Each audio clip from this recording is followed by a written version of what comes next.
नमस्कार दोस्तों, स्वागत एक बार फिर से आपका सक्सेस क्लासेस में। देखो आज हम जो कि एस पांडे की जो बुक है उसमें देखो चैप्टर नंबर 13 कवर करेंगे। 12 चैप्टर अब तक हमने कवर कर लिया है। जो आपका चैप्टर नंबर 13 वो क्या है, भारत में औद्योगिकरण और नगरीकरण। तो अब देखो ये टॉपिक आपका नया नहीं है, आप इस टॉपिक से भली बात ही परिचित है। याद करो जब हमने भारत में सामाजिक परिवर्तन वाला चैप्टर पढ़ा था, वहाँ पे जो कि सामाजिक परिवर्तन का फैक्टर क्या था, औद्योगिकरण और नगरीकरण भी एक फैक्टर था। तो वहाँ पे इस चीज़ को हमने पढ़ा था, समझा था। पर इस चैप्टर में क्या कि इस टॉपिक को काफ़ी डिटेल से दिया गया है और इससे एसोसिएटेड जो भी आपके टॉपिक है, जैसे यहाँ पे समझो कि जैसे देखो नगरीय क्षेत्रों में जो गंदी बस्तियाँ हैं या फिर कलुप बस्तियाँ हैं या वंचन लोग हैं, उनके बारे में, भारत में औद्योगिक श्रमिक जो हैं उनके बारे में, भारत में श्रम कल्याण, बाल श्रम, औद्योगिक श्रमिक की संघ, जो श्रमिक है उनके संघ के बारे में। तो इसके बारे में भी इसके जो साथ में टॉपिक आते हैं उनको भी यहाँ पे कवर किया गया है काफ़ी डिटेल में। तो ये आपका टॉपिक इंपॉर्टेंट हो जाता है। क्यों? क्योंकि देखो आप सामाजिक परिवर्तन का एक समझो, भारतीय समाज में परिवर्तन होता है उसमें ये जो कि एक की रोल अपना निभाता है। तो इस वजह से ये वाला चैप्टर इंपॉर्टेंट है। तो देखो पहला जो आपका टॉपिक है क्या इसमें आता है, भारत में औद्योगिकरण। तो ये जो आपका पहला पेज है, पूरा पहला पेज केवल रामायण है कि किस तरह से जब अंग्रेज नहीं आए तो उसके पहले भारतीय जो छोटे छोटे उद्योग थे वो फल फूल रहा था, धीरे धीरे अपना जो कि आगे आगे उद्योग हमारे धीरे धीरे विकास करता। फिर जब अंग्रेज की नीति आई तो जो ब्रिटिश उद्योग थे तो काफ़ी तेज़ी से बढ़े, जबकि हमारे जो भारतीय उद्योग थे उनके लिए जो कि कठिन परिस्थिति रख दी गई, इसलिए हमारे भारतीय उद्योग नष्ट हो गए। तो वही सब कहानी पुरानी है जो हम लोग ने काफ़ी बार पढ़ चुकी, समझ चुकी है। तो अब देखो यहाँ से जो इसका मेन टॉपिक आता है उसको हम यहाँ से हम पढ़ना शुरू करते हैं कि भारत में औद्योगिकरण एवं सामाजिक परिवर्तन, यानी औद्योगिकरण से कैसे भारतीय समाज में परिवर्तन हमको देखने को मिलता है। ये इंपॉर्टेंट टॉपिक आपका, यहीं से हम इसको समझने की शुरू करते हैं। तो देखो यहाँ से समझते हैं कि अंग्रेजों के भारत में आगमन के साथ भारत में परिवर्तन की तीव्र प्रक्रिया शुरू हुई, जिसे विभिन्न कारकों जैसे पश्चिमीकरण, आधुनिक शिक्षा, औद्योगिकरण, नगरीकरण इत्यादि के प्रभाव के रूप में रेखांकित किया जाता है। यहाँ पे कहा जा रहा है, एस पांडे जी लिखते हैं कि जब अंग्रेज आए तो भारत में तीव्र परिवर्तन दिखा गया। क्यों भारत में तीव्र परिवर्तन हुआ कि अंग्रेजों ने ऐसा क्या तीर मार दिया था। तो देखो जब अंग्रेज आए थे उन्होंने जो कि अपने साथ पश्चिमीकरण की सभ्यता जो थी उसको लेकर आए, आधुनिक शिक्षा को लेकर आए, औद्योगिकरण लेकर आए, नगरीकरण की जो प्रक्रिया थी उसको लेकर आए। इनके प्रभाव में देखोगे तो भारतीय समाज में परिवर्तन हमको काफ़ी तेज़ी से देखने को मिल रहा था। तो अब देखो ये जो परिवर्तन था उसमें देखो औद्योगिकरण की जो प्रक्रिया थी उसका एक इंपॉर्टेंट रोल था, उसका प्रभाव जो कि प्रमुख प्रभाव पड़ा है। तो उसी को समझते हैं कि कौन कौन से जो कि औद्योगिकरण के परिणाम से क्या क्या भारतीय समाज में प्रभाव पड़ा है, किस तरह से भारतीय समाज में परिवर्तन हमको देखने को मिला है। तो देखो बोला जा रहा है कि पहला पॉइंट में आपको बोला जा रहा है जो जातिगत दूरियां थी वो काफ़ी कम हुई औद्योगिकरण के कारण। अब कैसे कम हुई यहाँ पे देखो बताया जाए, जैसे देखो औद्योगिकरण के कारण क्या हुआ, विविध प्रकार के जो व्यवसाय थे वो उत्पन्न हो गए, कारखाने जो कि विभिन्न प्रकार के आए, होटल वगैरह शुरू हो गया, बस और रेलगाड़ियाँ जो कि यात्रा के लिए चलने लगी और शिक्षा का जो कि प्रोग्राम शुरू किया गया। तब देखो जो जातिगत भेदभाव था उसमें ये था कि आप एक साथ बैठ के खाना नहीं खा सकते, लेकिन देखो होटल खुला तो विभिन्न जाति के लोग, विभिन्न वर्ग के लोग एक साथ बैठ के खाना खा रहे। तो इससे जो जातिगत दूरियाँ थी वो कम हो रही कि नहीं हो रही, बिल्कुल हो रही है। बस और रेलगाड़ी में सब विभिन्न जाति के लोग एक साथ बैठ के सफ़र कर रहे हैं, यानी उठना बैठना एक साथ हो जा रहा है। फिर देखो जो व्यवसाय था, जो व्यवसाय पर प्रतिबंध था कि ये जाति सिर्फ इसी तरह का व्यवसाय कर सकती थी, अब वो ऐसा प्रतिबंध नहीं रह गया। अब कोई भी जाति किसी भी तरह का व्यवसाय कर सकती थी। तो इसी कारण बोला जा रहा है कि औद्योगिकरण के कारण ये सब चीज़ें हुए और इसके कारण जो आपको देखो जो जातिगत दूरियां थी वो कम हमको देखने को मिली है भारतीय समाज में। तो यानी कहने मतलब जो आपका जातिगत आधार था वो कमज़ोर हुआ है औद्योगिकरण के कारण। फिर देखो कहा जाए कि औद्योगिकरण के कारण क्या हुआ, जब जातिगत आधार कमजोर हुआ तो क्या हुआ, जो वर्ग था उसका महत्व बढ़ गया, यानी आर्थिक आधार पे जो कि सामाजिक अस्थिरीकरण वो हमको देखने को मिल रहा है, ना कि जाति के आधार पे। फिर देखो साथ ही कहा जाए कि औद्योगिकरण के परिणाम से आपको क्या दिखता है, जो नगरीकरण है वो विकसित हुआ है और इसके कारण देखोगे जो परिवार के अधिकांश कार्य जो है कि अन्य समिति और द्वितीय समूह के हाथ में चले गए। यानी जो परिवार पहले सारे काम अपने करता था, स्वयं करता था, अब वो जो कि नगरीकरण के विकसित होने के कारण जो कि नगरों में विभिन्न सामाजिक संस्थाएं आ गई है, अब वो जो कि परिवार की भूमिका का वहन कर रही है। यानी जो पारिवारिक सामाजिक संरचना आपका है या पारिवारिक संस्था है वो भी कमज़ोर हुआ है कहीं ना कहीं औद्योगिकरण के कारण, ऐसा यहाँ पे बताया जा रहा है।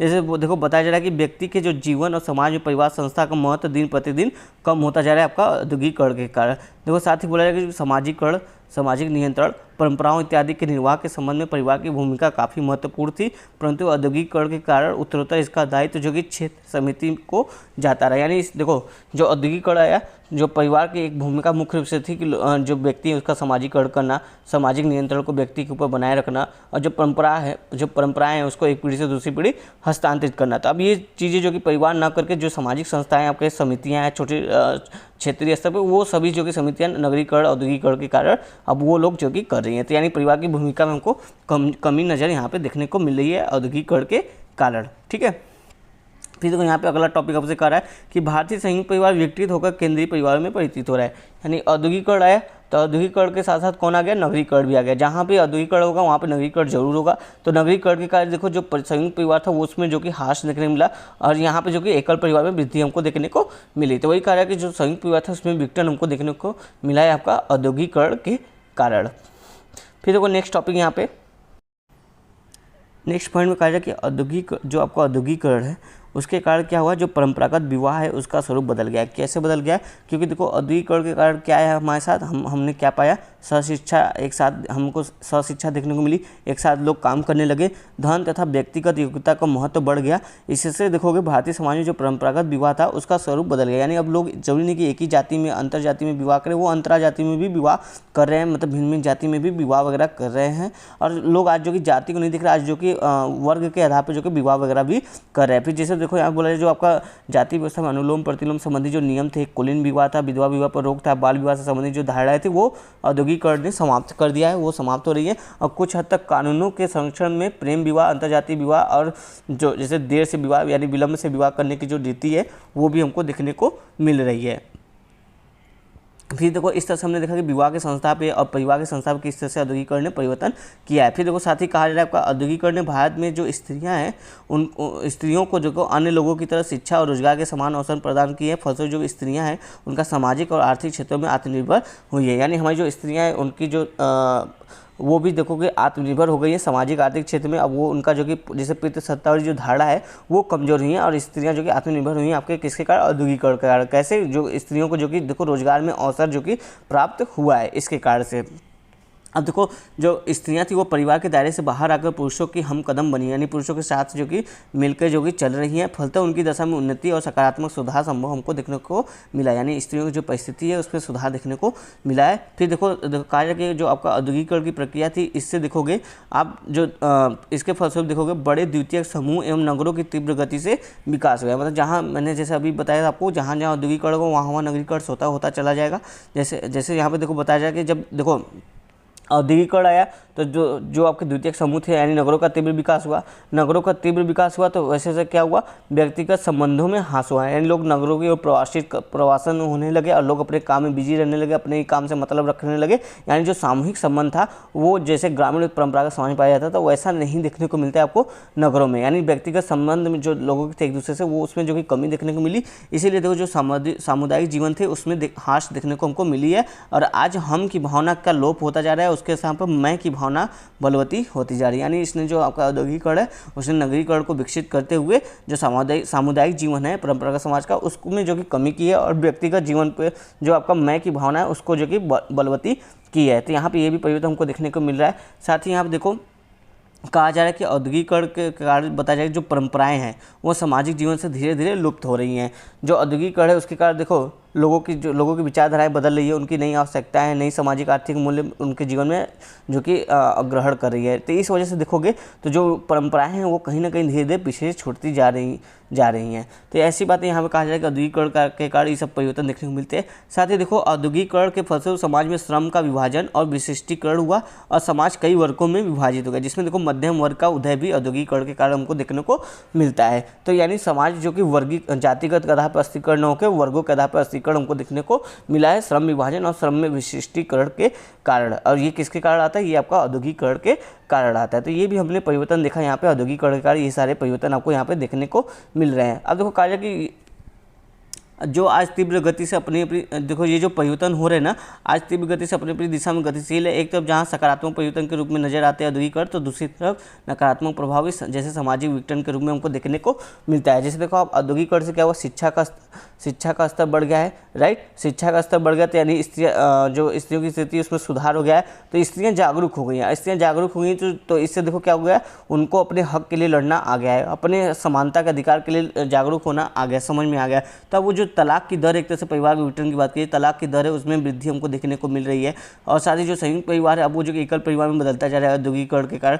तो कुछ सामाजिक विघटन की बात जैसे देखो अब धर्म का जो रोल है वो कम होता जा रहा है, जातिगत जो व्यवस्था है वो कमज़ोर होती जा रही है। इससे देखो जो आपका जजमानी व्यवस्था था वो भी विकसित होता जा रहा है। तो यानी जो आपका ये नकारात्मक रूप में ये जो कि सामाजिक विघटन के रूप में भी कहीं ना कहीं आपका प्रभाव छोड़ता है औद्योगिकरण, उसके बारे में ऐसा बताया जा रहा है। तो ये हमने औद्योगिकरण को काफ़ी अच्छे से समझा। अब देखो बोला जा रहा है अगला टॉपिक क्या है आपका, भारत में नगरीकरण।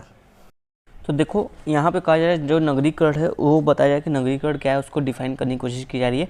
तो बताया जाए कि नगरीकरण वह प्रक्रिया जिसमें नगरों की जनसंख्या और उनके क्षेत्रों में वृद्धि होती है। यानी कि जब नगरों की जनसंख्या और क्षेत्रों में वृद्धि होगी तो उसको हम क्या कहेंगे, नगरीकरण हो रहा है। नगरीकरण जहाँ एक विशिष्ट पर्यावरण का द्योतक है वहीं वह जीवन के एक विशेष ढंग तथा संस्कृति का भी सूचक है। देखो जो नगरी जीवन होता है वहाँ का जो रहन सहन का ढंग है और जो वहाँ की कल्चर है वो थोड़ा सा जो कि अलग ही एक माहौल होता है वहाँ का। जब आप परंपरागत ग्रामीण समाज से देखोगे तो उससे काफ़ी अंतर देखने को मिलता है। फिर देखो यहाँ पे कहा जा रहा है यहाँ पे जो नगरीय विशेषता है उसके बारे में बात की जा रही है कि नगरों की क्या विशेषता है कि यहाँ पे देखोगे व्यवसायों की जो कि आपका बहुलता मिलेगा और विभिन्नता भी मिलेगा। यानी कि यहाँ पे आपको बहुत सारे व्यवसाय देखने को मिलेंगे। अब उसमें जो कि बहुत सारी डाइवर्सिटी भी देखने को मिलेगी। फिर साथ ही बोला जाए कि यहाँ पे औपचारिक एवं द्वितीयक संबंधों की प्रधानता, यानी लोग ऑफिशियली संबंध ज़्यादा रखते हैं बजाय कि ऐसे अनौपचारिक संबंध की बात यहाँ पर की जाए। जैसे परंपरागत समाज देखोगे अनौपचारिक संबंध काफ़ी देखा जाता है। जैसे कहीं आपने भी नोटिस किया होगा अगर आप ग्रामीण समाज से हो,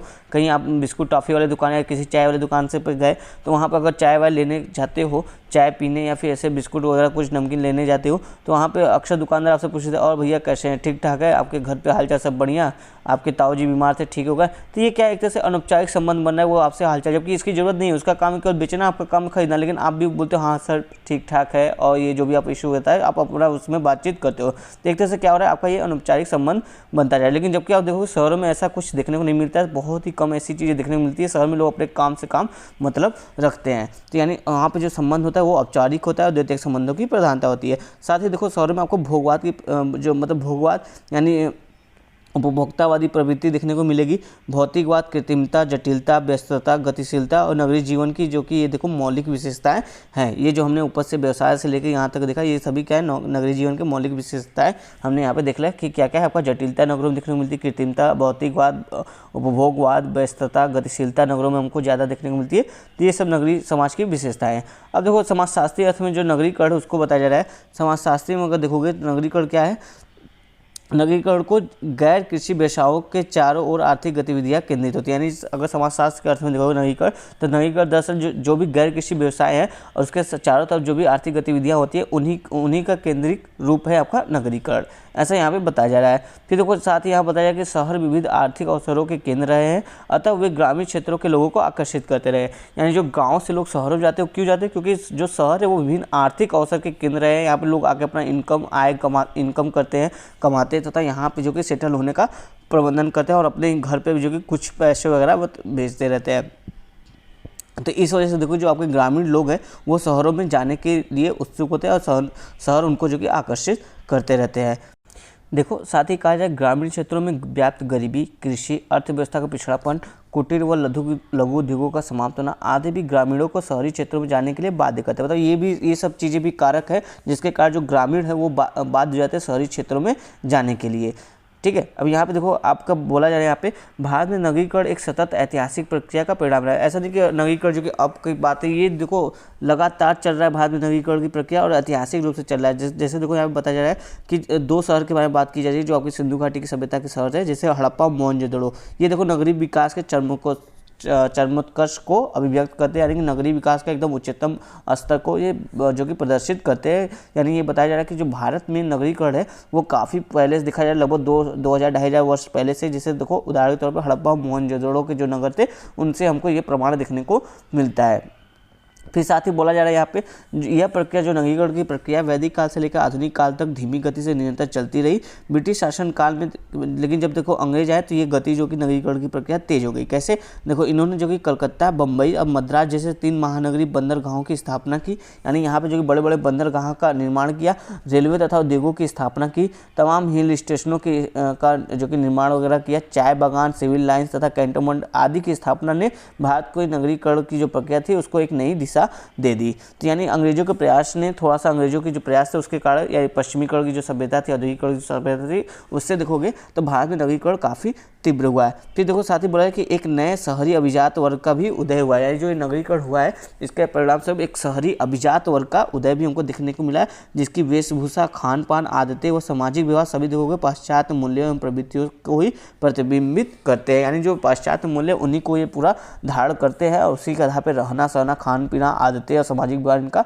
देखने को मिलता है। यानी एक नया वर्ग भी हमको देखने को मिलता है भारतीय समाज में। अब देखो नगरीकरण की कुछ विशेषताएं या प्रवृत्तियाँ यहाँ पे बताया जा रहा है भारत में कि किस तरह से नगरीकरण की विशेषताएं हमको यहाँ पे भारत में देखने को मिली। तो बोला जा रहा है यहाँ पे पहले पॉइंट में कि मुख्यतः देखोगे उत्तरी भारत के नगरीय क्षेत्रों में शरणार्थियों एवं उनकी बस्तियों का निर्माण हुआ। यानी उत्तर भारत के नदर्न इंडिया का जो साइड है आपका, मान लीजिए पूरा इंडिया है तो नदर्न जो ऊपर का साइड है यहाँ पे बताया जा रहा है कि यहाँ पे अधिकतर जो नगरों में लोग देखोगे वो प्रवासी लोग हैं और छोटे छोटे नगरों के आसपास देखोगे बस्तियों का निर्माण इन्होंने कर लिया है। फिर साथ ही देखो कहा जा रहा है कि नए प्रशासनिक शहरों की स्थापना हुई नगरीकरण से, जैसे देखो यहाँ पर चंडीगढ़, भुवनेश्वर और गांधीनगर, ये देखो नए प्रशासनिक सिटी की जो कि स्थापना की गई है। फिर साथ ही आप देखो प्रमुख शहरों के निकट नए औद्योगिक शहरों एवं नगर क्षेत्रों का विस्तार, यानी जो प्रमुख प्राचीन शहर थे उनके निकट देखोगे जो औद्योगिक सिटी है उन्हीं के आसपास बनाए गए और नए नए नगरों क्षेत्रों का इससे जो कि विस्तार हमको देखने को मिलता है। फिर साथ ही यहाँ पे देखो बताया जा रहा है कि आपका 1 लाख एवं 10 लाख जनसंख्या वाले शहरों का तेजी से विकास भारत में हुआ है और छोटे नगरों की वृद्धि देखोगे तो धीमी रही है।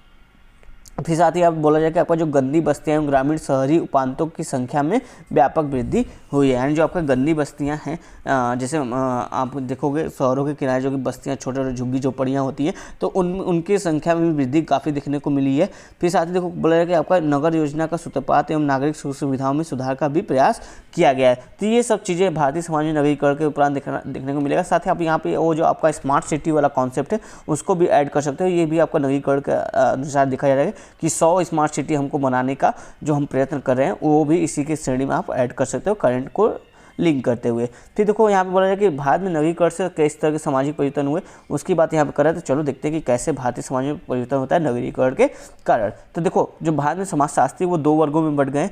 एक जो समाजशास्त्री वर्ग है वो कहते हैं कि भारत में जो शहरी सामाजिक संगठन है, यानी जो शहर का जो सामाजिक संगठन है वो वर्ग आधारित है और धर्म निरपेक्ष उन्मुखी है। यानी कि वो जात पात जो जाति व्यवस्था है उसके प्रभाव में नहीं है। वहाँ पे जो कि शहर जैसे पाश्चात्य सभ्यता की तरह जैसे पाश्चात्य समाज है उसी के आधार पर उसी की तरह यहाँ पे वर्ग वाली धारणाएं देखने को मिलती है। जबकि आपका समाजशास्त्र का एक दूसरा वर्ग भी है कुछ विद्वानों समूह जो ये मानते हैं कि अगर भारतीय समाज का जो नगरीकरण वो थोड़ा सा स्पेशल है। कैसे? क्योंकि यहाँ पे बताया जाए कि जो भारतीय समाज का नगरीकरण है यहाँ पे देखो नगरों में जाति, धर्म और नातेदारी जैसे परंपरागत तथ्यों का वर्चस्व आज भी नगरीय समुदाय पर बना हुआ है। यानी लोग भले नगरों में रह रहे हैं लेकिन उनके ऊपर जो जाति का एक प्रभाव है, धर्म का प्रभाव है या नातेदारी का जो प्रभाव है वो आज भी बना हुआ है। उसका वर्चस्व हमको नगरों में भी देखने को मिलता है। ऐसा नहीं सिर्फ परंपरागत ग्रामीण समाज में ये हमको देखने को मिलेगा। तो इस आधार पर जो कि नगरों की स्टडी जो कि 2 भागों में हमको देखने को मिलती है भारतीय समाज के संदर्भ में। अब देखो यहाँ पर बोला जाए जो परिवर्तन हम की बात करें तो बोला जाए सबसे पहला परिवर्तन हमारा कौन सा आ रहा है? परिवार व्यवस्था। यानी नगरीकरण ने किस तरह से परिवार व्यवस्था परिवर्तन किया उसकी बातें आप करते हैं। तो सीधे यहाँ पे देखो रॉश की बात करते हैं। रॉश कहते हैं जो रॉश है समाजशास्त्री वो कहते हैं, रॉश का मानना है कि नगरीकरण के कारण आप देखोगे तो परिवार के ढांचे व आकार में परिवर्तन हुए हैं। यानी रॉश का मानना है कि नगरीकरण ने परिवार का जो ढांचा है, जो आकार है उसमें परिवर्तन देखने को मिला है तथा पारिवारिक नातेदारी संबंध कमजोर, यानी जो परिवर्तन हुआ वो कैसा हुआ? निगेटिव हुआ है। ऐसा रॉश का मानना है कि परिवार का जो नातेदारी संबंध है वो कमजोर हो गया है। लेकिन जो आपके कपाड़िया है वो अपने अध्ययन में बताते हैं कि शहरी समुदायों में आज भी एकल परिवारों की अपेक्षा संयुक्त परिवारों की संख्या ज़्यादा है। देखो भले आप गाँव से शहर में आ गए हो लेकिन शहरों में भी देखोगे तो एकल परिवार की संख्या तो है, बेशक है, लेकिन जो संयुक्त परिवार है उसकी संख्या ज़्यादा देखने को मिलेगी आपको शहरों में भी। ये के.एम. कपाड़िया की स्टडी बताती है। तो इस आधार पर ये निष्कर्ष निकालते हैं कपाड़िया जी कि नगरीकरण से संयुक्त परिवार का संरचनात्मक स्वरूप भले ही परिवर्तित हुआ है लेकिन उनकी जो प्रक्रियात्मकता है यानी प्रक्रियात्मकता एकता जो है वो अभी भी बनी हुई है। यानी जो परिवार का जो आधारभूत मूल्य है वो हमको देखने को मिलता है नगरों में भी। तो ये कपाड़िया जी की स्टडी बताती है। यानी दोनों एक तरह से देखो कॉन्ट्रास्ट स्टडी है। रॉश कुछ और बताते हैं, निगेटिव बताते हैं, जबकि कपाड़िया उसको पॉजिटिव वे में बताते हैं परिवार के संदर्भ में। अब देखो जाति व्यवस्था में किस तरह से नगरों ने परिवर्तन किया है। तो बताया जा रहा है कि जाति व्यवस्था में परिवर्तन और निरंतरता दोनों ही देखने को हमको मिलती है नगरीकरण के प्रभाव से। यानी जाति व्यवस्था हमको परिवर्तन भी देखने को मिलता है, साथ ही शहरों में भी जाति व्यवस्था का प्रभाव हमको देखने को मिलता है। फिर देखो यहाँ कहा जा रहा है कि नगर में व्यक्ति जाति से ही नहीं बल्कि अन्य उपलब्धियों से अपनी परिस्थिति प्राप्त करता है, यानी अर्जित परिस्थिति पर नहीं, मतलब कि जो जन्मजात परिस्थिति नहीं है उसको, मतलब एक अपनी जो परिस्थिति सुधारने का एक अवसर मिलता है, उस आधार पर जो कि अपनी परिस्थिति में सुधार करता है, ना कि जन्म के आधार पर उसकी परिस्थिति निश्चित होती है। फिर देखो यहाँ पे कहा जा रहा है आपका आंद्रे बेते बताते हैं कि किस तरह से जाति व्यवस्था पर प्रभाव डाला है नगरीकरण ने। तो आंद्रे बेते ने कहा है पश्चिमी के नगरीय अभिजात वर्ग में जाति बंधनों की अपेक्षा वर्ग बंधन अधिक मजबूत, यानी जो पश्चिमी के नगरीय अभिजात वर्ग है इसमें देखो जाति बंधन जो है वो बहुत कमजोर देखने को मिलता है, इसमें जो कि वर्ग बंधन हमको ज़्यादा मजबूत देखने को मिलता है, ऐसा आंद्रे बेते जी कहते हैं।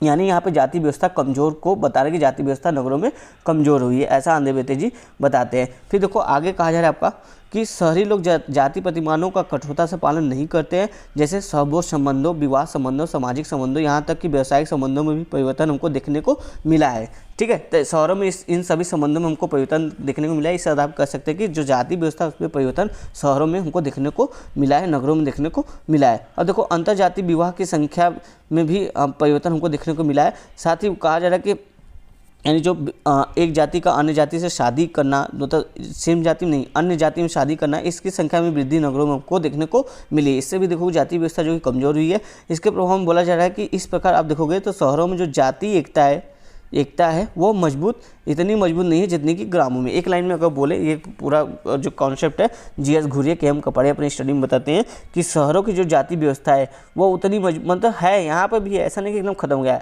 है, लेकिन उतनी मजबूत नहीं जितनी कि हमको गाँव में देखने को मिलती है। यहाँ की जाति व्यवस्था में शिथिलता आ गई है, क्योंकि लोग एक साथ बैठ के खाना पीना खाते हैं, लोग एक साथ काम वगैरह भी करते हैं, लोग जो कि अंतर्जातीय विवाह कर रहे हैं, तो इस वजह से यहाँ पर थोड़ी सी जो जाति व्यवस्था की कठोरता है वो कमज़ोर हो गई है। फिर देखो अब नगरीकरण के कारण जो महिलाओं की परिस्थिति उसमें परिवर्तन की बात की जा रही है यहाँ पे, तो वही औद्योगिकरण वाली परिवर्तन ही सेम है यहाँ पे। तो आप देखो जैसे बोला जा रहा है कि नगरीकरण की प्रक्रिया ने महिलाओं की सामाजिक, शैक्षिक, आर्थिक तथा राजनीतिक परिस्थिति में बड़े ही दूरगामी परिवर्तन किए हैं। आज नगरीय महिलाएं अपने मौलिक अधिकारों के प्रति ज़्यादा जागरूक है, उनका स्वरूप कामकाजी रहा है। प्रशासन, राजनीति, विज्ञान, संचार, तकनीकी आदि सभी क्षेत्रों में उनकी भागीदारी बढ़ती जा रही है। शहरी महिलाओं में आत्मनिर्णय की स्वतंत्रता गाँव की अपेक्षा ज़्यादा देखने को मिलती है, यानी गाँव में वो जो अपने निर्णय स्वयं से नहीं ले पाती हैं, बहुत कम देखने को मिलता है, लेकिन शहरों में ये जो कि ज़्यादा देखने को मिलता है। फिर साथ ही देखो यहाँ पे कहा जा रहा है विवाह की औसत आयु शहरों में देखोगे लड़कियों की तो वो ज़्यादा है। जैसे गाँव में अगर आप देखोगे तो 20 साल 22 साल में शादी हो जाती है, जबकि शहरों में आप देखोगे तो 24-26 साल की जो महिलाएं होती है तब जाकर उनकी शादी की बात होती है। गांव में आज भी देखो कहीं 18 साल में भी शादी देखने को हमको मिलता है, तो ऐसी भी चीज़ें देखने को मिलती है, ये अंतर हमको देखो समझ में आता है। फिर साथ ही यहाँ पे देखो कहा जा रहा है कि विवाह की औसत आयु भी बढ़ी है, वरन तलाक, इसके साथ ही देखो तलाक और पुनर्विवाह, यानी जो आपका विधवा विवाह है या फिर पुनर्विवाह है आदि मामलों में वे स्वतंत्र पूर्वक निर्णय ले सकती है, ऐसा शहर में देखा जाए। फिर साथ ही देखो इनको जो शहरी महिलाएं हैं इनको देखो रोजगार के अवसर भी मिले, जैसे बैंकिंग क्षेत्र में, कॉल सेंटर में, निजी क्षेत्रों में महिलाओं की भागीदारी काफ़ी बढ़ी है, किंतु अभी भी उन्हें शहरों में भी देखो यौन उत्पीड़न, भेदभाव जैसी समस्याओं का सामना करना पड़ता है। यानी पैट्रियार्की जो सिस्टम वो शहरों में भी हावी है, ऐसा नहीं कि शहरों में हमको नहीं देखने को मिलता है। तो निष्कर्षतः यह कहा जा सकता है कि जो नगरीकरण है इसके परिणामस्वरूप महिलाओं की पुरुषों पर जो निर्भरता है वो कम हुई है तथा वे ज़्यादा स्वतंत्रता का अनुभव कर रहे थे। एक लाइन में आप कहो तो नगरीकरण का क्या प्रभाव हुआ महिलाओं पे कि वो पुरुषों के पर उनकी निर्भरता कम हुई है, लेकिन वो स्वतंत्रता का अनुभव गाँव के समाज की अपेक्षा देखोगे तो नगरों में ज़्यादा अनुभव करती है। तो ये हमने देखा कि महिलाओं पे क्या परिवर्तन था। अब साथ ही देखो यहाँ पे देखते हैं कि ग्रामीण समाज में परिवर्तन किस तरह से नगरीकरण ने किया है, तो इस चीज़ को यहाँ पर हम समझते हैं। तो देखो जो आपका ग्रामीण समाज में नगरीकरण का परिवर्तन हो रहा है तो उसमें देखो निम्न बातें बताई जा रही है कि किस आधार पर परिवर्तन हमको देखने को मिला है, कुछ पॉइंट में बताई जा रही है। देखो जैसे पहला पॉइंट में बोला जा रहा है कि गाँव में जहाँ से लोग बड़ी संख्या में शहरों में रोजगार की तलाश में जाते हैं, शहरी रोजगार एक सामाजिक प्रतिष्ठा का प्रतीक बन चुका है। यानी जो देखो आज जो गाँव है, अगर गाँव का कोई व्यक्ति शहरों में जाकर रोजगार करता है तो उस व्यक्ति की परिस्थिति समाज में, उस ग्रामीण समाज में थोड़ा ऊँची समझी जाती है, यानी एक तरह से उसको प्रतिष्ठा से जोड़ दिया जाता है कि हाँ भाई इनके घर का जो व्यक्ति है वो शहर में काम करता है, अच्छा पैसा कमा रहा है, तो यानी इसको देखो प्रतिष्ठा से जोड़ के क्या हो रहा है, एक तरह से सामाजिक परिस्थिति का निर्धारण इससे किया जा रहा है। फिर साथ ही देखो यहाँ पे बोला जा रहा है कि और कैसे ग्रामीण समाज में इम्पैक्ट डाल रहा है आपका नगरीकरण, तो बोला जा रहा है कि नगरों और शहरों में कार्यरत बड़ी संख्या में प्रवासियों वाले किसी औद्योगिक नगर के निकट स्थित गांवों में आवास, क्रय विक्रय एवं सामाजिक व्यवस्था संबंधी समस्याएं पैदा हो रही हैं। यानी कहने का मतलब देखो गांव से लोग नगरों में गए, बड़ी संख्या में। लेकिन जो नगरों के आसपास जो गांव हैं छोटे छोटे, अगर ये जो प्रवासी लोग हैं ये नगरों में जा रहे हैं और यहाँ पे जो कि इन गाँव में जो कि सेटल हो रहे हैं, यहाँ पे जो कि किराए पर लेकर रूम लेके आसपास जो कि रह रहे हैं और यहाँ जाते हैं नगरों में काम करने के लिए। इनको यहाँ पे जो कि दूरी थोड़ी कम पड़ती है और यहाँ पे इसलिए रुकते हैं क्योंकि यहाँ का किराया वगैरह, भोजन वगैरह या सामान सस्ते उपलब्ध होते हैं। तो इस वजह से देखो जो इससे सटे हुए गाँव हैं यहाँ के देखो आवास क्रय विक्रय और सामाजिक व्यवस्था जो इसके सटे हुए गांव हैं उसमें जो कि समस्याएं पैदा हो रही हैं। तो यानी जो आपका प्रवासन है उससे जो नगरों से सटे हुए जो गांव हैं वहाँ पर जो कि समस्याएं पैदा कर रही है। इस तरह की बातें हम देख रहे हैं यहाँ पे। साथ ही बोला जा रहा है देखो आपका नगर के विस्तार के साथ ही कुछ गाँव नगरीय के क्षेत्रों में ग्रामीण अंचलों का रूप ले लेते हैं। जैसे बोला जाए कि मान लो ये नगर है, अब इसके आसपास अगर कुछ गाँव हैं, इसके आसपास यहाँ कुछ गाँव हैं, तो क्या हो रहा है ये नगर के प्रभाव में ये जो गाँव है, इन गाँवों में भी जो नगरीकरण का जो प्रभाव है वो देखने को मिला है। यानी जो नगरीकरण के मूल्य है, जो आधुनिकता के मूल्य, यहाँ ये जो मूल्य वो ग्रामीण मूल्यों पर प्रभाव डाले हैं। और गांव भी जो कि नगरों की तरफ बिहेव कर रहा है, नगरीय समाज की जो मान्यताएं उसको अपना रहे हैं। यानी जो सटे हुए गांव है वो भी जो कि नगरों की तरफ बिहेव कर रहा है। ये जो कि इम्पैक्ट हमको देखने को मिल रहा है नगरीकरण के कारण। जो कि देखोगे आप ग्रामवासी जो कि देखोगे नगर के आर्थिक, राजनीतिक एवं सामाजिक गतिविधियों में इस तरह से जो कि सीधे भागीदारी निभाते हैं। फिर श्रीनिवास देखो कहते हैं, श्रीनिवास की माने तो नगरीकरण के कारण दक्षिण भारत के जो ब्राह्मण थे उन्होंने जो कि नगरों में जाना शुरू कर दिया तथा पाश्चात्य शिक्षा एवं आधुनिक व्यवसायों का लाभ उठाकर ग्रामीण सामाजिक आर्थिक सोपान में अपनी शीर्ष स्थिति को बनाए रखने में भी सफल है। यानी जो सामाजिक सोपान क्रम है, सामाजिक परिस्थिति है, उसमें जो कि ब्राह्मणों ने अपना जो शीर्ष क्रम था उसको कायम रखा। कैसे? वो जो कि नगरों में गए और नगरों से पाश्चात्य शिक्षा जो कि ग्रहण के आधुनिक व्यवसाय का लाभ उठाया और इस आधार पर उनकी परिस्थिति जो कि अब जातीय आधार पर तो पहले शीर्ष थी, लेकिन अब जो नगरीकरण का जो वर्ग व्यवस्था था उस आधार पर भी इनकी जो कि परिस्थिति उच्च हो गई है। यानी ब्राह्मणों ने अपना वर्चस्व जो कि नगरों में भी कायम रखने का कोशिश किया है प्रवासन के थ्रू या फिर आधुनिक शिक्षा को ग्रहण करके। ऐसा एम एन श्रीनिवास की स्टडी बताती है, जो कि काफ़ी अच्छी स्टडी, इंपॉर्टेंट स्टडी, आप इसको जरूर कोट करिएगा। इस प्रकार देखो बताया जाए जो प्रवासन है उसने जो कि नगरीकरण की वृद्धि में निहित एक मुख्य घटक रहा है। जो नगरीकरण में वृद्धि हमको देखने को मिला है उसका मुख्य कारक क्या रहा है? एक प्रवासन भी एक मुख्य कारक रहा है जो आर्थिक, सामाजिक एवं सांस्कृतिक कारकों द्वारा नियंत्रित होती है। अब साथ ही देखो कार्य जो कृषि का व्यापारीकरण है ना, इसके चलते भी प्रवासन का विशेष महत्व हो गया। यानी लोग जो व्यापार करने के लिए शहरों के जो कृषि पदार्थ है या कृषि जो उत्पाद है उनको जो कि व्यापार करने के लिए नगरों में लेकर आते हैं, नगरों में जो उसको सेल वगैरह करते हैं। तो यानी कृषि का जो व्यापारीकरण है इसके कारण भी जो देखो जो प्रवासन है, यानी जो लोग गाँव से शहरों के हो जाते हैं, इसमें ये भी जो कि महत्वपूर्ण जो कि भूमिका निभा रहा है आज के समय में। फिर साथ ही देखो कहा जा रहा है आपका नए विचारों एवं विचारधाराओं का प्रसार भी गाँवों की ओर होता है। यानी जो नगरीकरण से जो लोग जुड़ रहे हैं, यानी लोग गांव से शहर में जा रहे हैं, नगरों में जा रहे हैं, फिर वापस अपने गांव में आ रहे हैं, तो जो शहर के जो मूल्य हैं, नए विचार है, नए विचारधाराएं हैं, नए मूल्य, वो गाँव को भी इम्पैक्ट कर रहे हैं और गाँव में भी वैसे मूल्य विचार हमको देखने को मिल रहा है। तो ये हमने देखा यहाँ पे आपका कि ग्रामीण स्तर पर नगरीय समाज किस तरह से परिवर्तन कर रहा है। अब देखो यहाँ पे देखेंगे कि नगरीकरण ने सामाजिक गतिशीलता कैसे ला रहा है। तो देखो बोला जा रहा है यहाँ पे कि जाति और सामाजिक गतिशीलता में, यानी जो हमारा देखो परंपरागत भारतीय समाज कैसा रहा है? जाति के आधार पर समाज रहा है, जातिगत समाज रहा है। तब बोला जाए जो औद्योगिकरण और नगरीकरण है ये दोनों एक साथ जो कि जो जातिगत भूमिका है, सामाजिक जो जातिगत प्रभाव है सामाजिक गतिशीलता में देखोगे बंद टाइप का है। यानी कि हमारे जो समाज है उसमें गतिशीलता नहीं देखने को मिलती। क्यों? जातिगत व्यवस्था के कारण। यहाँ पर जन्म के आधार पर सबकी परिस्थिति निर्धारित है, तो लोगों की परिस्थिति में बदलाव देखने को नहीं मिल पाता। यानी सोपान क्रम यानी उच्च निम्न की भावना पहले से विद्यमान है और इसमें लोग बदलाव नहीं कर सकते, यानी गतिशीलता देखने को नहीं मिलती। यानी भारतीय समाज आपका जो है एक बंद समाज समझा जाता है। लेकिन बोला जाए जो औद्योगिकरण और नगरीकरण है इसके कारण देखो जाति व्यवस्था शिथिल हुई, यानी ये कमजोर पड़ी और इसमें जो कि जो अब तक जो सामाजिक गतिशीलता का अभाव था वो सामाजिक गतिशीलता हमको देखने को मिलने लगी भारतीय समाज में। अब देखो यहाँ पे कहा जाए कि शहरी समुदाय अच्छे शैक्षिक अवसर प्रदान करते हैं, इसलिए यहाँ परिस्थिति गतिशीलता के अधिक अवसर उपलब्ध होते हैं। यानी शहरों में देखो अच्छी शिक्षा का अवसर प्राप्त होता है, अच्छे रोजगार के अवसर भी प्राप्त होते हैं। इस कारण यहाँ पे देखो जो शहरों में गतिशीलता है उसकी गति काफ़ी तीव्र होती है। फिर देखो यहाँ पे अब हमारा जो नेक्स्ट टॉपिक आता है आपका नगरीय पड़ोस का उद्भव। ये देखो इंपॉर्टेंट टॉपिक है, यूपीएससी में क्वेश्चन पूछा जा सकता है कि नगरीकरण ने किस तरह से जो आपका ग्रामीण पड़ोस की भावना है या फिर नगरीय पड़ोस है उसको किस तरह से उदय किया है। तो या फिर ऐसे आ सकता है नगरीय पड़ोस, उस पर कमेंट करने को आपको 150 वर्ड में आ जाए।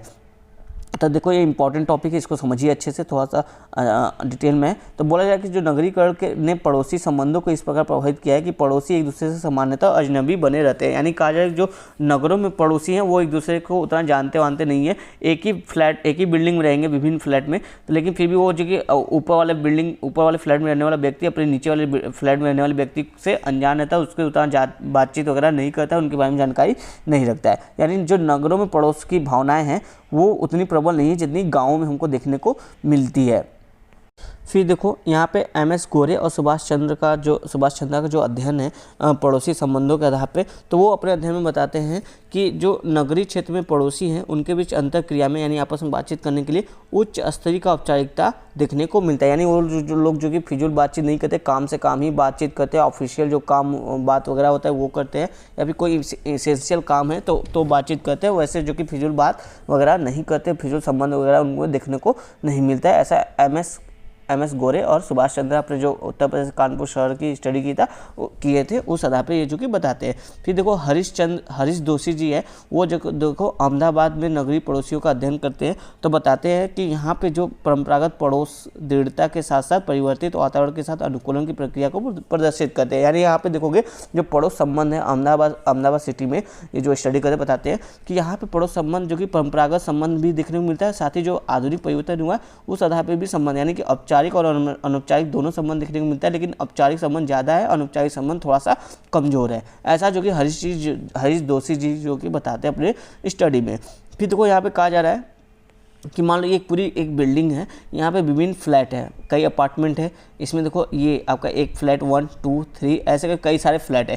तो यहाँ बता जाए कि एक ही बिल्डिंग में, एक ही अपार्टमेंट में कई सारे लोग, कई सारे पेशे के लोग, जैसे अप्रवासी भी इसी बिल्डिंग में रह रहे हैं, पेशेवर कुछ छात्र स्टूडेंट वगैरह वो भी रह रहे हैं, बुद्धिजीवी, व्यापारी, नौकरी पेशा वाले, कम शिक्षित, उच्च शिक्षित, मध्यम तथा धनी वर्ग, ये सभी लोग जो कि इसी बिल्डिंग में रह रहे हैं, राइट। बताया जाए कि ये सभी लोग एक ही बिल्डिंग में रहते हैं, लेकिन फिर भी इनमें देखोगे सामाजिक रूप से वे अलग अलग संसार में रहते हैं। ये एक दूसरे से उतना संबंध स्थापित नहीं करते। ये लोगों देखो सबका आपका बैकग्राउंड अलग अलग है, कोई स्टूडेंट है तो कोई प्रवासी श्रमिक है, कोई नौकरी पेशा वाला आदमी है, कोई मध्यम वर्ग है, कोई धनी वर्ग है, सभी एक ही बिल्डिंग में या आसपास की बिल्डिंग में रह रहे हैं। लेकिन इनमें जो कि आप देखोगे जो सामाजिक रूप से जो कि उनका संसार देखोगे सभी का अलग अलग हमको देखने को मिलता है नगरीय पड़ोस में। ठीक है, यहाँ पे ये बातें की जा रही है, यहीं पे आपका नगरीय पड़ोस वाला कॉन्सेप्ट खत्म होता है। काफ़ी अच्छा है जो कि आपका देखो इसमें जो आपका एम.एस. गोरे सुभाष चंद्र की स्टडी है और हरीश दोषी की स्टडी है, ये भी आपको इंपॉर्टेंट हो जाता है, आप जरूर इसको मेंशन कीजिएगा। फिर देखो साथ ही यहाँ पे कहा जाए कि भारत में नगरीय समस्या है। अब देखो हमने नगरीकरण की काफ़ी जो कि फायदे वगैरह भी देखे, लेकिन समस्याओं की भी बात करी तो समस्याओं को भी हम समझ लेते थोड़ा सा शॉर्ट में फटाफट से, ज़्यादा आप जो कि भली बात इन समस्याओं से परिचित है, लेकिन फिर भी एक बार हम लोग देख लेते हैं। तो बोला जाए कि भारत में औद्योगिकरण के विकास ने अन्य तथ्यों के साथ मिलकर नगरीकरण का विकास में महत्वपूर्ण योगदान दिया है। परिणाम स्वरूप आप देखोगे नगरीकरण विकास के साथ ही विभिन्न नगरीय समस्याएं भी उत्पन्न हुई हैं। अब कौन कौन सी नगरीय समस्याएं यहाँ पे देख लो, जिसे बताया जा रहा है कि अति नगरीकरण की समस्या, यानी नगरों में देखोगे अब आबादी बहुत घनी हो गई है, आबादी घनी हो गई तो संसाधन पे दबाव बढ़ रहा है, यहाँ के ज़मीन वगैरह देखो काफ़ी महंगे हो गए। अभी आप शहर में देखो जो ज़मीन का रेट है वो काफ़ी हाई हो जाता है इससे, और शहरों में जो कि आवास की काफ़ी समस्या हमको देखने को मिलती है। और जो अति नगरीकरण हो जाएगा तो शहरों के आसपास जो छोटी छोटी बस्तियाँ होती है वो बच जाती है, जो शहरों को एक तरह से समस्या भी उत्पन्न करती है। तो इसी कारण बोला कि ये जो अति नगरीकरण है इसके कारण जो कि समस्याएँ हमको देखने को मिल रही है। जबकि भारत में जो देखोगे अभी भी देखो काफ़ी तेज़ी से तीव्र गति से नगरीकरण हुआ, 34% लोग जो कि शहरों में अब निवास करते हैं। फिर देखो यहाँ बोला जाए कि जब अति नगरीकरण होगा तो अवश्य आवास की जो समस्या है वो हमको देखने को मिलेगा। अब आवास की समस्या के समाधान के लिए क्या हो रहा है, पीएम आवास जो शहरी योजना है वो चल रहा है, जिसमें देखो लगभग 2 करोड़ नए घर बनाने, पक्के मकान बनाने की बात की गई है। तो इस आवास की समस्या से हम कुछ इस तरह से निपट रहे हैं, वो भी इस तरह से उसका समाधान भी देखने को मिला। साथ ही देखो बोला जा रहा है कि सुरक्षित और पर्याप्त जल आपूर्ति की समस्या, जैसे आप देखो हालिया बेंगलोर, हैदराबाद, मद्रास, चेन्नई वाला सिटी जो है, इन सब सिटी में देखोगे पानी की काफ़ी किल्लत होगी। बड़े जो कुछ आपके कंपनियाँ वगैरह थी वो अपनी कंपनियों को वर्क टू होम, मतलब जब कोविड-19 नहीं आया था उसके पहले वर्क फ्रॉम होम कर दिया था, यानी आप अपने घर से ही काम कीजिए, क्योंकि पानी की काफ़ी किल्लत है भाई, आप ऑफिस में आके काम नहीं कर सकते हैं क्योंकि यहाँ पे पानी की सुविधाएं जो कि उपलब्ध नहीं है। तो ऐसी भी चीज़ें आपको देखने को मिली हैं आपका बेंगलोर, मद्रास, हैदराबाद, ये सब जगह पे। तो पेयजल की समस्या जो कि नगरों में काफ़ी पुरानी है, दिल्ली वगैरह में भी देख लो आप काफ़ी लाइन लगाना पड़ता है टैंकर के सामने या नल के सामने, तो इस तरह की स्थिति आपको देखने को मिलती है। फिर साथ ही देखो यहाँ पे और क्या समस्या है, यहाँ पे जो पर्याप्त परिवहन है उसकी समस्या देखने को मिलती है। इससे देखो परिवहन अधिक होगा तो क्या होगा, पोल्यूशन होगा। पोल्यूशन होगा तो जो नगरीय जनजीवन है वो अस्त व्यस्त होगा, लोग बीमार होंगे और लोगों का जो इनकम है यानी जो बचत है उसमें भी कमी देखने को मिलेगा। तो जो नगरों में पूंजी है उसमें इन्वेस्टमेंट कम देखने को मिलेगा। तो यानी नगरीय जो अर्थव्यवस्था है उसमें जो कि हमको मंदी देखने को मिलेगी। तो इस तरह से आपको जो परिवहन है एक तरह से काफ़ी समस्या है। साथ ही देखो जो ये जो कनेक्टिविटी है शहरों तक, नगरों तक, एक स्थान से दूसरे नगरों में, ये भी थोड़ी सी हमारी कंडीशन इंफ्रास्ट्रक्चर पुअर है, तो ये भी एक समस्या है। फिर वही देखो वही परिवहन से यहाँ प्रदूषण की समस्या जोड़ दिया। जैसे बोला जाए कि कोलकाता, मुंबई, कानपुर, दिल्ली में जैसे जहाँ घनी आबादी है वहाँ पे पोल्यूशन काफ़ी हमको देखने को मिलता है। अभी तो देखो वो जो पराली वाला केस है जिसके कारण भी दिल्ली में काफ़ी जो कि पोल्यूशन की बात की जा रही है। फिर साथ ही देखो यहाँ पर कहा कि गंदे व तंग बस्तियों की समस्या। अब देखो जहाँ बड़े बड़े नगर हैं वहाँ पे प्रवासी लोग अगर पहुँच जाते काम के लिए तो उस नगरों के इर्द गिर्द भी अपनी झुग्गी झोपड़ियाँ बना लेते हैं, वहीं पर बस जाते हैं। तो इससे क्या होता है, नगरों के आसपास देखो जो छोटी छोटी बस्तियाँ हैं, झोपड़ झपट्टी वगैरह आ जाती है। तो इससे जो आपकी नगरीय ज़रूरत है वो पूरी नहीं हो पाती है और नगरों की जो स्थिति है वो ये जो नगर ये इनकी ज़रूरत को पूरा नहीं कर पाते। यानी नगर और ये दोनों जो कि एक तरह से समस्या में उलझे रहते हैं। फिर आप ये देखो अपराध, अलगाव व कुसमायोजन की समस्या। नगरों में देखो अगर कोई व्यक्ति सक्सेस नहीं होता है, उसका बिजनेस अच्छा नहीं चलता है या फिर वो जो काम करना चाहता है, जिससे मान लो सोच के आता है कि हम चलते हैं महानगर बम्बई में कुछ अच्छा एक्टर वैक्टर बनते हैं, डायलॉग मारते हैं, एक्टिंग वगैरह करते हैं, पर पता चलता है वहाँ पर आने के बाद कि यार रियलिटी तो कुछ और ही है। दूर से ही देखने में लगता था कि लोग घर से भाग कर जाते हैं, बम्बई में पिक्चर उक्चर बनाते हैं, हिट हो जाते हैं, पर यहाँ पर तो रियलिटी कुछ और है। तो वो क्या करते हैं, वहाँ पर उनको जो कि गलत काम करने के लिए जो कि उनको पैसे की ज़रूरत होती है, रहने की ज़रूरत होती है, खाने पीने की ज़रूरत होती है, तो उनको पूरा करने के लिए जो ऐसे व्यक्ति भी होते हैं जो उनसे गलत काम करवाते हैं, ठीक है, स्मगलिंग वगैरह जो भी गलत अपराध वगैरह करवाते हैं, इसके वजह उनको पैसे मिलता है। वो मजबूरी में जो कि ये सब काम करना शुरू कर देते हैं। फिर एक बार जब इस रास्ते पर चल देते हैं तो वापस लौटना नहीं चाहते क्योंकि इनमें इनको अच्छा पैसा वगैरह मिल रहा है। तो इस वजह से देखोगे जो नगरीकरण है उसने जो कि अपराध, अलगाव और कुसमायोजन की समस्या को भी, स्थिति को जो कि बढ़ाया। इससे देखो जो सामाजिक विघटन है उसकी स्थिति को हमको देखने को मिलता है यहाँ पे नगरीकरण के कारण। तो ये सब चीज़ें यहाँ पे बातें की जा रही हैं। तो यहाँ पे हमने ये सब कुछ देखा कि कैसे नगरों में जो कि समस्याएं विभिन्न हमको देखने को मिल रही हैं। फिर देखो यहाँ पे आपका बताया जा रहा है निजातीय विविधता और सामुदायिक एकीकरण की समस्या। यानी नगरों में आप देखोगे तो जो आपका निजातीय विविधता है यानी डाइवर्सिटी है उसकी समस्या देखने को मिलेगी। यहाँ पे वो डाइवर्सिटी देखने को नहीं मिलेगी और सामुदायिक एकीकरण नहीं देखने को मिलेगा।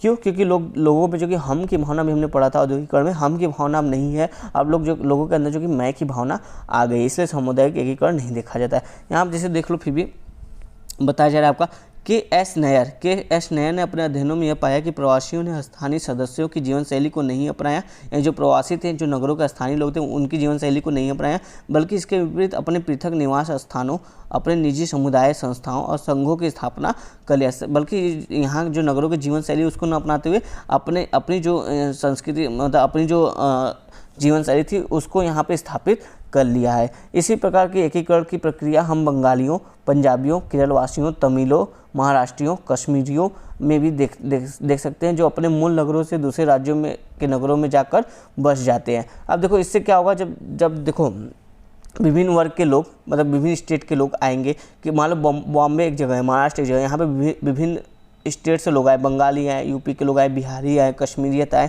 सभी लोग विभिन्न स्टेट के लोग यहाँ पे आए काम करने के लिए। अब जो यहाँ के नगरीय समाज है वहाँ पे वो उस आधार पे अपने आप को नहीं ढालने, बल्कि अपनी जो कल्चर, संस्कृति वगैरह है, ये या फिर जो बोली भाषा जो भी है वो उसी आधार पर अपना संगठन यहाँ पे बनाते जा रहे हैं। तो इससे क्या होगा, जो ये आपका महाराष्ट्र नगर है इस पर इम्पैक्ट पड़ेगा कि नहीं पड़ेगा? बिल्कुल पड़ेगा। जब ये बाहर के लोग, मतलब अन्य स्टेट के लोग जब यहाँ पे आएंगे और अपने ही कल्चर को यहाँ पे सजो के रखेंगे, संगठन बनाना शुरू कर देंगे, तो यहाँ का जो कल्चर है वो इम्पैक्ट होना शुरू हो जाएगा। तो इससे क्या होता है, जो स्टेट के बीच में तनाव होता है वो हमको देखने को मिलता है। तो ये भी समस्या देखने को मिलती है। तो देखो आगे वही कर रहा है यहाँ पे, पुनेकर सिंह और नैयर ने एक नगर में रहने वाले भिन्न निजाति समूहों के बीच संबंधों का विश्लेषण में परस्पर उदासीनता की प्रवृत्ति के बजाय आक्रामकता को चिन्हित किया। यानी जो विभिन्न समूह के लोग रहते हैं उनमें आक्रामकता का रवैया देखने को मिलता है। वो एक दूसरे के, जैसे ये लोग बोलते क्या होते हैं, जैसे महाराष्ट्र के जो लोग हैं वो बोलेंगे ये दूसरे स्टेट से लोग आए हैं और हमारे यहाँ जो रोजगार है वो रोजगार ले रहे हैं, और यहाँ पे जो महाराष्ट्र के लोग हैं वो बेरोजगार की स्थिति में हैं। तो यानी ये हमारे रोजगार को छीन रहे हैं, ये हमारे कल्चर। जैसे देखो असम में क्या हुआ था, असम में जो कि बांग्लादेश के लोग आ गए थे, प्रवासी प्रवासी लोग या फिर अन्य स्टेट पश्चिम बंगाल से लोग चले गए थे प्रवासन के रूप में। तो वहाँ पे क्या हुआ, जो असम थे उन्होंने असमिया जो लोग थे उन्होंने बोला कि ये हमारे कल्चर के लिए खतरा है, हमारे रोजगार पे ये खतरा है, हमको रोजगार नहीं मिल पा रही, इनकी वजह से ये हमारी संस्कृति इससे नष्ट हो जाएगी। तो इसके कारण देखोगे ये जो आपका असम राज्य है इसका जो कि आक्रामक रूप स्वरूप जो कि देखने को हमको मिला था अन्य प्रवासियों के तरफ। तो वही पुनेकर सिंह और नैयर जी बताते हैं और MS गोरे जी भी यही बताते हैं कि इस तरह की चीज़ें हमको इसका नगरीकरण के परिणाम स्वरूप देखने को मिलता है। फिर देखो इसके समस्याओं के समाधान के प्रयास भी बताए जा रहे हैं कि किस तरह से प्रयास यहाँ पे किए गए हैं। तो देखो नगरीय समस्याओं के समाधान के प्रयास के रूप में यहाँ पे बताया जा रहा है कि क्या क्या कुछ इनिशिएटिव शुरू किए गए या कदम उठाए गए। तो जैसे बताया जा रहा है आपका नगर में जमीन तथा आवास से संबंधित सामाजिक कानूनों का निर्माण किया गया, यानी कि कितने जमीन किसके पास होगी, कहाँ पे किस तरह का आवास बन सकेगा, इसके संबंध में जो कि नगरों में कानून का निर्माण किया गया है, जिसको जो कि लैंड सीलिंग किया गया है अधिक से अधिक, जैसे कि ऐसा ना कि कोई एक व्यक्ति जो कि अधिक से अधिक भूमि का संग्रहण कर ले, इसको रोक के लिए जो कि आपका कानून वगैरह बनाया गया है ताकि जो आपका भूमि का दाम है वो भी खरीद फरोख्त है, किराएदारी है, मकान किराया है, ये सब जो कि आपका विनिर्दिष्ट हो सके, मतलब ये सब चीज़ें जो कि तय हो जाए पहले से, यहाँ पे कोई मनमाना ढंग से जो कि पैसे वसूली ना करें इन सबको लेके। तो ये भी चीज़ें कानून बनाए गए इस पर, जो आपकी ज़मीन वगैरह महंगी हो रही है उसको रोक टोक करने के लिए। और साथ ही यहाँ पर देखो बोला जा रहा है जो झोपड़पट्टियाँ है, झोपड़पट्टियों को दूर करने तथा नए आवासों के निर्माण हेतु कार्यक्रम जिनमें भवन निर्माण संगठन का पुनर्गठन, हुड्डकों के माध्यम से शहरी क्षेत्रों में निर्माण, NSDP 1996 10वीं पंचवर्षीय योजना के अंतर्गत 20 लाख आवास कार्यक्रम तथा वाल्मीकि अम्बेडकर आवास योजना आदि शामिल है। अभी देखो वही जो आपका अर्बन शहरी आवास योजना अभी चल रहा है वो भी जो कि इसी दिशा में काम कर रहा है। तो आप शहरी आवास योजना लिख सकते हो आवास की समस्या को समाधान करने के लिए। साथ ही देखो स्वच्छता के लिए देखो क्या किया जा रहा है, सामुदायिक शौचालय स्वच्छता कार्यक्रम आप अभी भी देख रहे हो स्वच्छ भारत अभियान चल रहा है ना, शहरों की समस्या का जो गंदगी है वो समस्या का समाधान करने के लिए। साथ ही देखो NSDP झुग्गी बस्तियों के विकास व राष्ट्रीय कार्यक्रम के लिए शहरी सुधार प्रोत्साहन कोष की स्थापना की गया। सौर जयंती शहरी रोजगार योजना, यानी शहरों में रोजगार देने के लिए जो कि सौर जयंती शहरी रोजगार योजना भी चलाएगा, शहरी स्वरोजगार कार्यक्रम भी चलाएगा, शहरी मजदूर रोजगार कार्यक्रम आदि ऐसे कल्याणकारी कार्यक्रम व योजनाएं क्रियाशील है शहरों में हमको देखने को मिलती है। मतलब इनके कारण जो शहरों में रोजगार की समस्या है, आवास की समस्या है, स्वच्छता की समस्या है और जो भी झुग्गी बस्तियों के विकास की समस्या है, ये सब चीज़ें जो कि यहाँ पे समाधान करने का प्रयास किया जा रहा है विभिन्न माध्यमों से। तो कुछ और चीज़ें भी आप अपने तरफ से ऐड कर सकते हो। बाकी देखो वीडियो भी लंबा हो गया है, बाकी जो शेष टॉपिक है उसको अगले वीडियो में हम लोग देखेंगे। तब तक के लिए धन्यवाद दोस्तों। और जो भी सर एंड मैम को कोई क्वेरी हो, कोई भी दिक्कत, कोई भी समस्या वगैरह हो तो वो जरूर कमेंट करके हमको अपने सुझाव के तौर पर सुझाव दे सकते हैं। धन्यवाद दोस्तों।